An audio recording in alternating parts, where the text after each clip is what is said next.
Hi, Eclipse Day. Last Friday, the 10th of January 2020, the first really massive lunar event of the year, a lunar eclipse, and it's a lunar eclipse in Cancer. It's a penumbral lunar eclipse, so the moon isn't completely darkened, but it's all happening in so many ways because it's the full moon at the same time. It's a time when everything in nature is brimming over and almost, you could say, going nuts. Possibly less so because of the eclipse influence. That just darkens things a bit, just reduces the impact of things in some ways, increases it in other ways, and I'll come to that in a second. The Sun is conjunct Saturn, same as it's been the last few days. Who's to blame?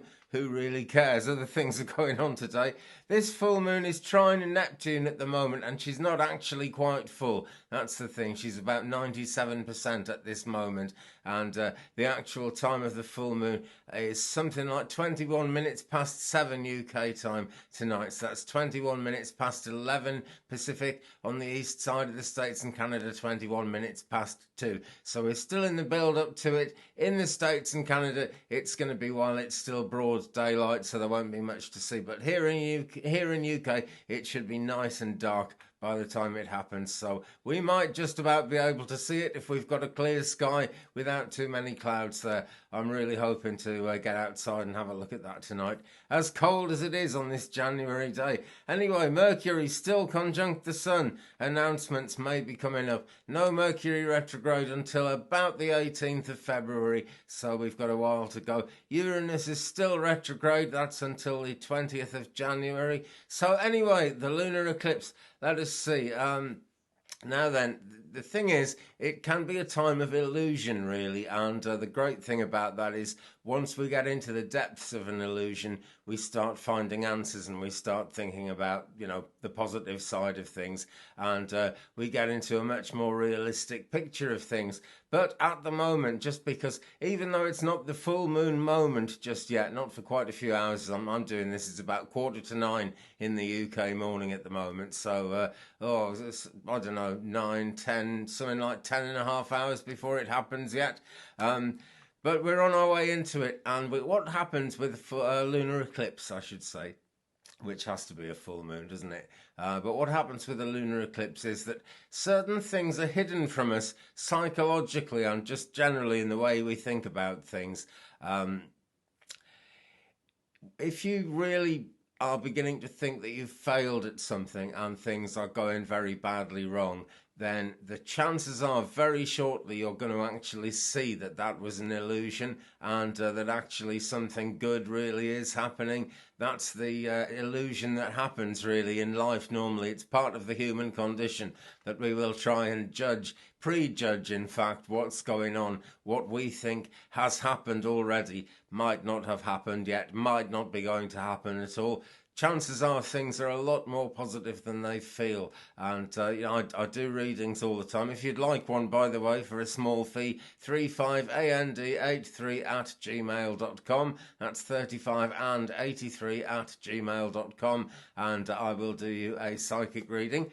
But the other side of it is, if we think things are all really great and really positive and we've had like thumping success, we've got to think again about that as well, because I'm not trying to turn anyone's successes into failures here, not by a long way, but we might just be a little bit unrealistic about that. The full moon energy is overblown, so if you think you've succeeded, it might be a little bit less than you think. If you think you've failed, it might be a little bit more than you think, so really don't make any sudden judgments. That's the bottom line. See, the moon really relates a lot to experiences we've had in childhood and how we feel about those experiences. So particularly a lunar eclipse can bring to the front memories, feelings about childhood. We might want to act out of gratitude to those who brought us up. At the same time, we might want to acknowledge hurts and things that went wrong in our childhood. And the crazy thing about childhood, and it is kind of you're not crazy, but this is kind of a crazy thing, that's what I'm saying. as we're growing up, we learn things in a way that gets pushed deep into our subconscious mind. And those things that we learn continue to affect us right through our lives, but we don't consciously have access to all of it. Sometimes it comes out in dreams, and I'm not taking anything away from the cosmic side of dreams and the implications of that. But a lot of what goes on in dreams and the absolute weirdness of dreams is because we're actually being shown things by our subconscious mind that either we've forgotten or we didn't think were relevant or whatever. But it all comes in that crazy jumbled up dreaming kind of way. At a lunar eclipse, that is more likely to be a strong influence. So, take notice of your dreams. That's the bottom line. There are people who can interpret them, and I'm very grateful. I'm terrible for remembering names, and I can't remember who it was, but someone on YouTube very kindly gave me a bit of an explanation into the dreams I had about being in a monastery that I was on about in the video the other day. So there are people who can interpret these things. Get a reading if you're really concerned about it. Not necessarily from me, although I like to think I do good ones. People seem pleased with them. But, get a reading if you're concerned. There are people who can do it, and there are people who can help. That is a thing that, sits deep in the subconscious mind with a lot of people. We're often brought up to believe kind of psychics, mediums, it's all crazy nonsense. I was very, very lucky that my mother, who didn't seem to really believe that these things were all, psychic things were terribly valid, actually didn't at all lie to me about it. I remember seeing an advert for a clairaudient medium advertising in the newspaper, and I said to her, what's clairaudient? And she said, oh, well, it's when people think they can hear something psychic, or maybe hear someone who's died talking to them. And I said, surely that's rubbish, isn't it? So I was a very small child. And she said, no, some people, if they tune in, they can hear something in the distance, and, it seems to be real. They help the police. And she actually told me the truth about that, even though she feared it, even though she wondered about it. So that's something I'm giving thanks for today, because it's allowed me to be out the front, and it's actually allowed me to do this work. But lunar eclipse, anything around the full moon actually can have a certain amount of illusion tied up with it. It's just the nature of things, because things do get massively overblown, not just in the cosmos, not just in our minds, but in real life as well, because every human being is subject to it. I didn't dream a thing last night, or at least if I did, I can't remember it. They say we dream every night. I certainly can't remember last night's one. The night before, I didn't get any sleep at all, because there were terrible storms blowing and I couldn't hear a thing. But I had some really wacky dreams coming up to this lunar eclipse, and so I'm trying not to think too deeply about the exact content of the dreams, because it's presented to us in a way that the human brain isn't readily really able to cope with.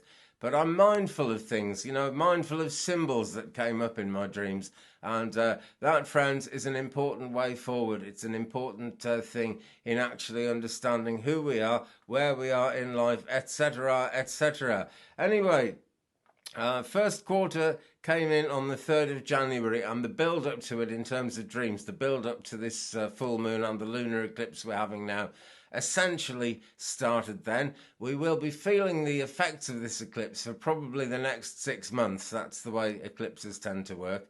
And we'll certainly be feeling the effects of the full moon very strongly for the next 24, 36 hours, something like that.